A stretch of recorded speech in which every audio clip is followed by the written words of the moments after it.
So this one here is a tlr22 from Losi, and this is the newest Team Associated B4.2. I got this kit a few days ago and put it all together in a hurry. Have some few troubles with the shocks. They seem to suck in air from the bottom part, and it gets stuck in there, and then it wants to push out the piston, so you get a hydraulic lock.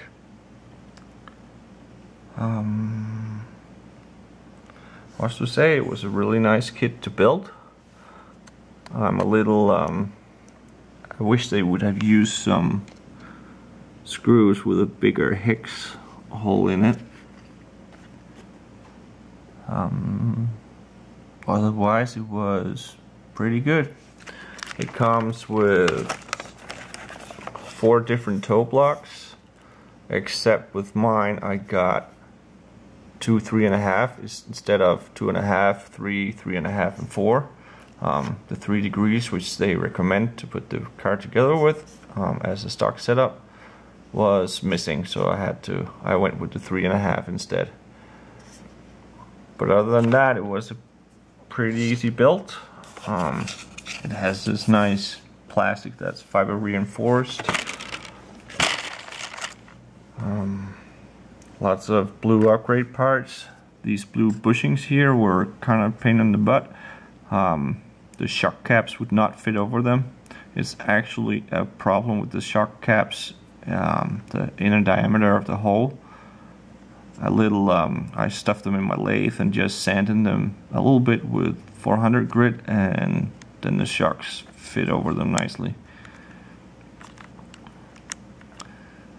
Other than that, it's pretty much like the B4.1. It has some, I don't know if you can see it, maybe if I tilt it. It has blue hubs, and where the link connects, that has a kind of a graphite fiber, carbon fiber thing going on. The links are probably aluminum. They're very light and they're non-magnetic, so aluminum would be my guess since they're also anodized. The guys at the track said that the aluminum won't hold up, but since this is a race buggy, it's not going to be bashed, and the forces exerted on these shouldn't be as great as when you're bashing, so it will probably be just fine.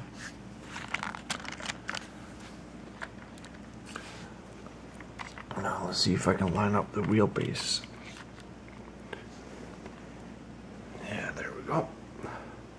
As you can see, the wheelbase on it is about 3 to 5 millimeters shorter.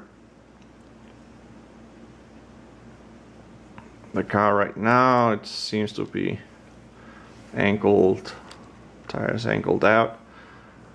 That is with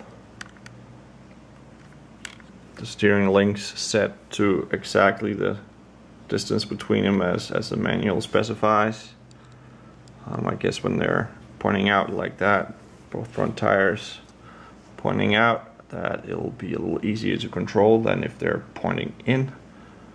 I'm not gonna do anything to it until I've had it on the track and gone through a couple of packs of batteries. Battery strap is very easy to do and undo. I'm running a brushless Hobbies 120 amp ESC, I believe it is, and I'm running the now banned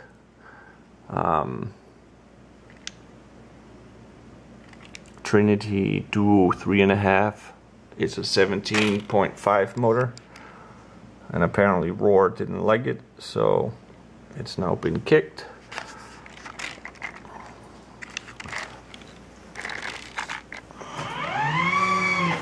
The width of the car is slightly narrower than the TLR, but I'm also running Traxxas hex, which offsets the rear tires about 2 millimeters on each side, so that might be why it seems a little shallower.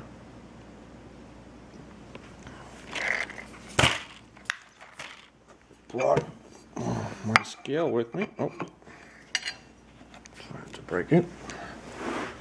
Both cars are loaded up with a battery.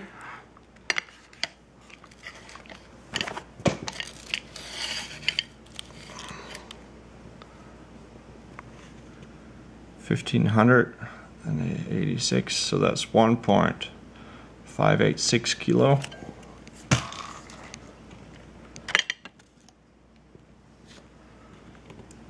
$1.494. See if we can repeat those numbers. The Losi. So it's about 90 grams lighter, fully loaded. Those 90 grams can be attributed to the Trinity motor being lighter than the Trinity Trackstar motor.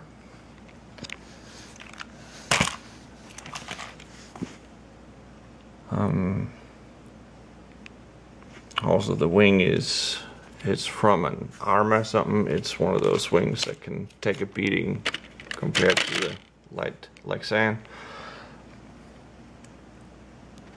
I'm running a bigger servo in this one. It's a 12. See if I can see it. It's a 1258. It has 160 odd ounce-inch of torque, and the speed is a 0.7 or 0.8, where the compact servo here is the 1251, also from Savox. Both are from Savox. It's a pretty speedy little servo, but it's not as powerful as this one. I think this one tops out at around 100. Don't hang me up on this. I'm not 100%. 90 to 100, I think, and this is 160. So it's a little stronger, and it's 0.1 second faster, or 2. New for the World kit is the big bore shocks, and the shock towers have been revised so you don't get rubbing. The shocks were easy to assemble, easy to build, but as you can hear, I had 2 shocks that would suck in air.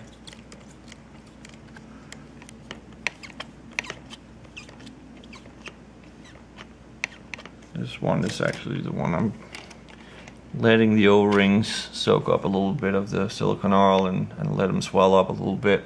They were assembled with the green slime like Team Associated recommends, and still they're not leaking, they're not bleeding, they're not sweating for that matter.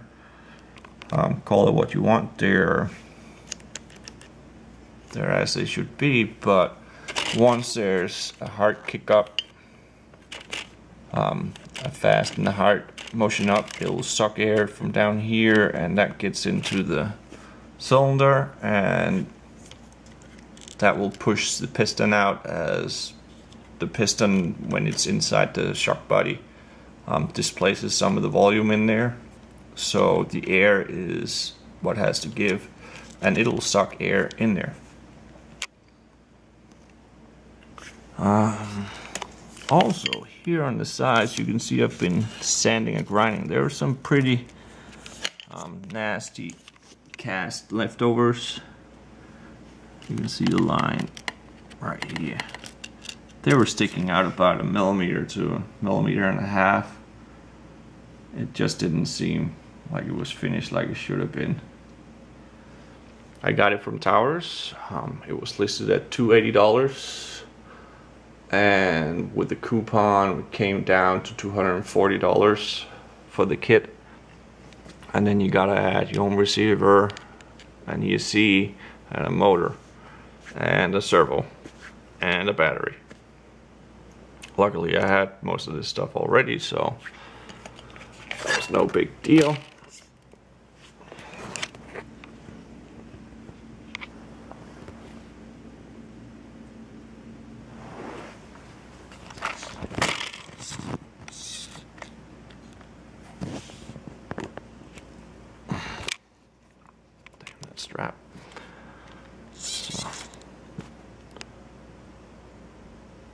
So there it is, the newest and best from Team Associated.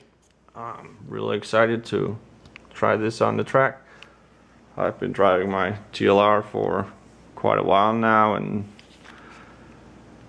it's fast, but I'm having too much. It's pushing too hard, and it's not reacting to the steering input when it's doing it. And it seems like the Associated ones are driving circles around the 22. It's very possibly that it's just my setup. But just about anyone on NorCal Hobby's track was saying that the Team Associated was the buggy to get. And yeah, I wanted to try and see if that's true.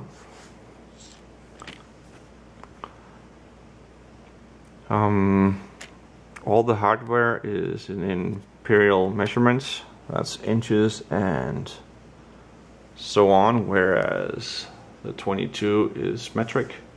The 22 has another little feature, is that most of the hex is the same head, so you don't need more than one wrench to go through most of the car.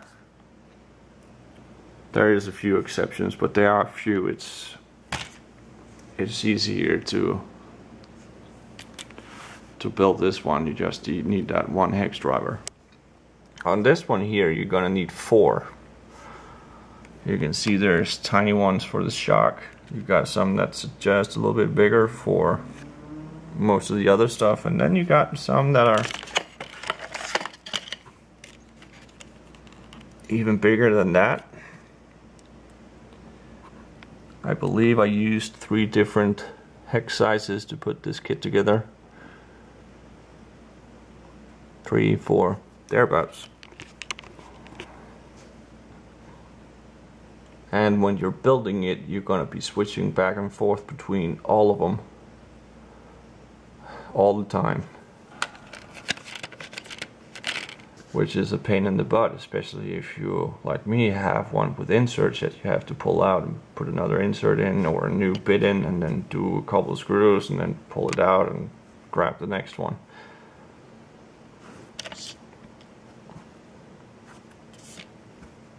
So that is it. I am planning on a later time to add some of the telemetry features of the Airtronics MT4 radio. I'd like to just get the temperature off the motor. But right now I just wanted it in ready to run condition. Unfortunately, my track was closed today because they were rebuilding it and changing the layout a bit. So I had to go home and do something else. But this is it. Lots of trick little blue parts everywhere. Shocks, screw collars, motor plate, has this trick clear housing so you can see what's going on with the slipper.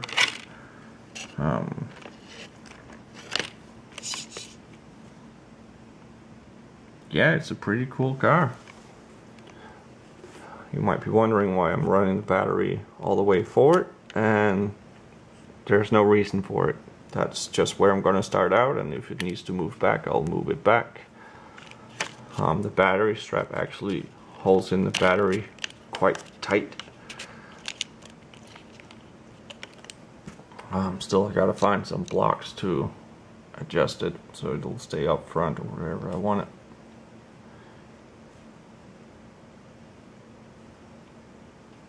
So there you have it. Team Associated B4.2. Thank you for watching.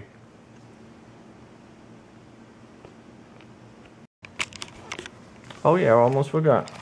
If you think you're gonna run your 12-inch, the 12mm hexes from your TLR or from some other car, the tlr22 rims from Losi will not work on the Team Associated. The nut is so big that when it goes into that little hole, you will not be able to fit a tool. And on the TLR, the front hexes are 10mm, whereas they are 12mm on the Team Associated. One thing that kind of bugged me a little bit was they got all these extra nice blue things, and then they still give you that crummy, I don't know if it's steel or if it's just what it is. It is probably steel nut on it. Why didn't they go for aluminum blue anodized nuts from the get-go? That couldn't have cost us very much to put on the kit. But no, they went with these big old steel nuts.